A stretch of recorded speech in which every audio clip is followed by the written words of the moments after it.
സൗഹൃദത്തിന് മറ്റൊരടിസ്ഥാനമാനമാണ് സ്വകാര്യതകൾ പാലിക്കണം. സ്വകാര്യ സംരക്ഷണം എന്നത് പ്രധാനപ്പെട്ട കാര്യമാണ്. സിർറ്, രഹസ്യമില്ലാത്ത കാലത്താണ് നമ്മൾ ജീവിച്ചുകൊണ്ടിരിക്കുന്നത്. എന്നാൽ നിന്റെ കൂട്ടുകാരൻ രഹസ്യമാക്കാൻ പറഞ്ഞ കാര്യം നീ പരസ്യമാക്കരുത്. സ്വകാര്യതകളെ വേറെ ആരോടും നീ പങ്കുവെക്കരുത്. നീ രഹസ്യമായി സൂക്ഷിക്കേണ്ടത് ഹിഫ്ളുസ് സിർരി, രഹസ്യം സൂക്ഷിക്കണേ. ആരോടും പറയരുതെന്ന് പറഞ്ഞ് പറയുന്ന കാര്യം ആരോടും പറയല്ലേ എന്ന് പറഞ്ഞ് അടുത്ത ആളോട് പറയും.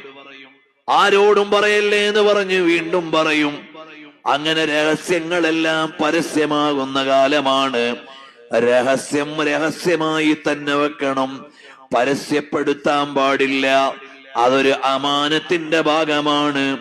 പല നിലയിലും സ്വകാര്യതകൾ ഉണ്ടാവാം. സ്വകാര്യതകളെ ലംഘിക്കാൻ പാടില്ല. സ്വകാര്യതകളെ ലംഘിക്കാൻ പാടില്ല. സ്വകാര്യങ്ങളെ സ്വകാര്യമായി തന്നെ വെക്കണം.